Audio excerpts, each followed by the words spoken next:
Evo nas 11. jula 1995. godine u srpskoj Srebrenici. Uoči još jednog velikog praznika srpskoga poklanjamo srpskom narodu ovaj grad, Turcima osvetimo na ovom prostoru.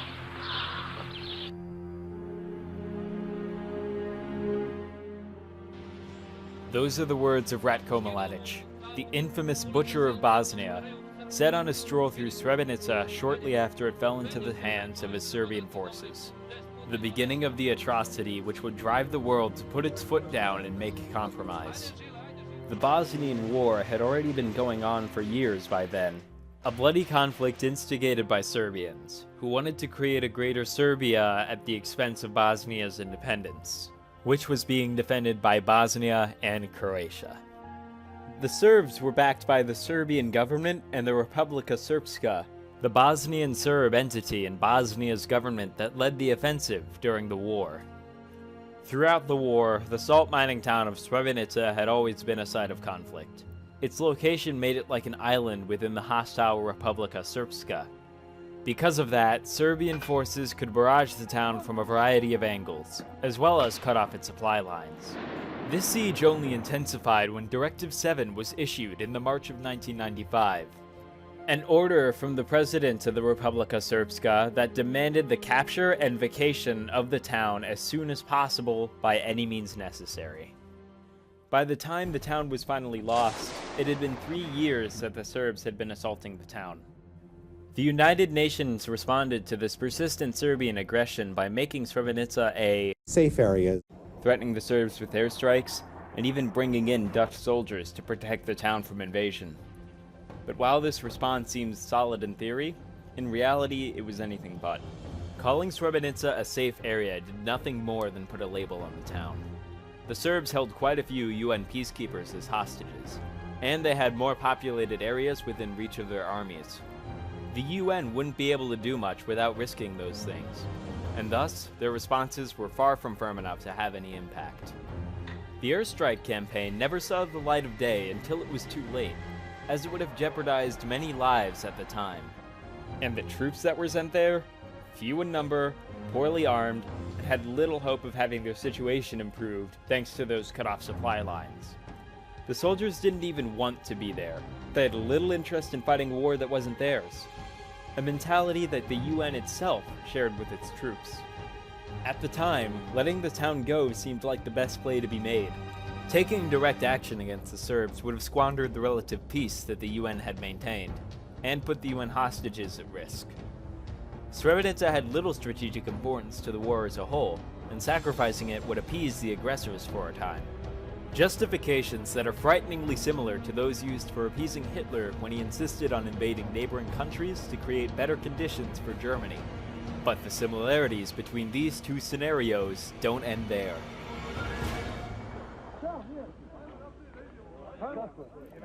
Expectedly, the takeover of the town created chaos among the Bosnians. Scared of what the Serbs would do to them after 3 years of siege, many Bosnians attempted to flee the town by escaping into the woodland, unsuccessfully at that. Others looked to the Dutch soldiers for an answer. The UN troops that were assigned to the doomed town tried to set up a place for the fleeing townspeople in Porokari, a nearby village.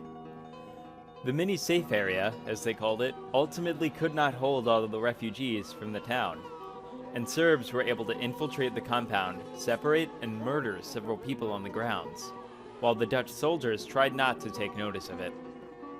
In the end, as was said in an international court, that mini-safe area turned out to offer as little safety as the Srebrenica safe area itself. The result was deliberately to create an entirely false impression among the refugees that they were safe. Subsequently, the Serbs announced their plan to vacate the town to its inhabitants. The civilians were told that they would be taken out of the town in 2 groups. The women and children would go first, followed by the men later. Mladic, throughout the siege on the town, used a highly misleading television campaign to deceive the rest of the world. A witness recalled in international court.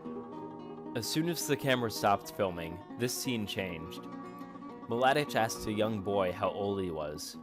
The boy told him that he was 11. To that, Mladic said that in 6 years he could be a soldier and that he had to go with them.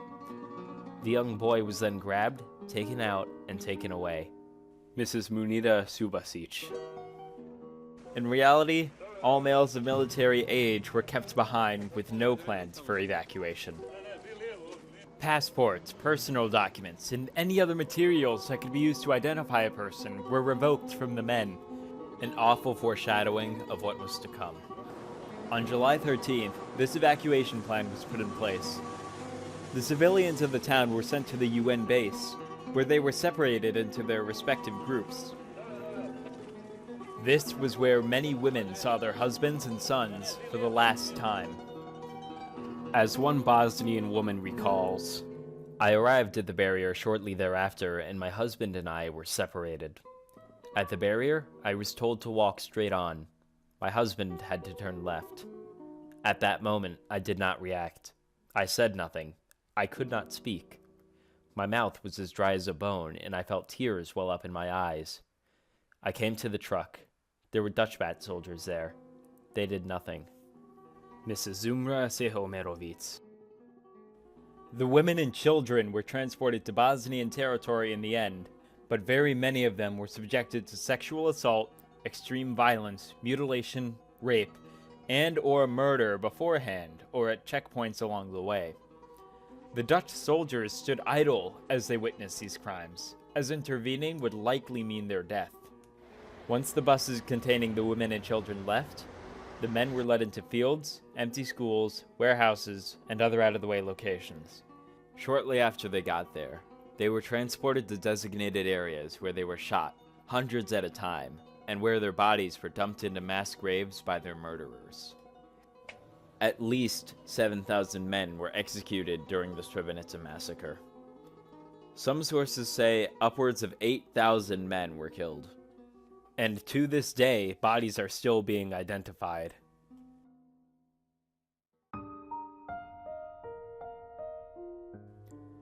Roughly a week later, evidence that there had been a mass killing in Srebrenica began piling up, which ultimately spurred the rest of the world to take action. Satellite images began showing signs of disturbed areas of land in and around the town, and hundreds of men and boys suddenly were missing, nowhere to be found. Once it was revealed to the world that horrible things had happened in Srebrenica, the UN switched to a more militaristic approach. Croatia cooperated with the UN in pushing back the Serbs, and NATO launched a much more assertive airstrike campaign that would replace the pinprick strikes that were used to deal with Serbian aggression beforehand. Just 6 months after Srebrenica fell, the Serbian president finally agreed to compromise, and a set of peace accords were made in Dayton, Ohio, that ended the Bosnian War, a conflict that claimed at least 100,000 lives when it stopped. To end the killing, the Dayton Accords established 2 new states in Bosnia, one representing the Bosnian Muslims, and the other representing the Bosnian Serbs, with the Serbian state gaining possession of Srebrenica. The Srebrenica massacre was a catalyst that ultimately brought about the end of the Bosnian War. The atrocities that took root in the small town helped the UN realize that the Serbs were going too far, and that their current strategy would only allow the Serbs to wipe clean another town. The world has learned quite a bit from the Bosnian War and conflicts of its kind. Because of this, the US handles foreign issues with more of a hands-on approach in order to make sure that what happened to Srebrenica doesn't happen again. The international community is doing much more to make sure that nothing gets out of hand like it did in Bosnia, with genocide prevention being a key element of the UN as of 2005. Srebrenica showed the world what could happen when even the most unimportant things are put at the mercy of a seemingly honorable faction. It showed it not to trust chance to spare a sacrifice made to de-escalate conflict. It showed it the full extent of what terrible things that conflict can bring. It showed it that firmness is needed to bring about compromise, not warnings and lines in the sand. The damage done to the victims of Srebrenica cannot be undone. But the world learned from its mistake, and is doing its best to make sure that the incident in the small salt mining town of Srebrenica would be the last of its kind.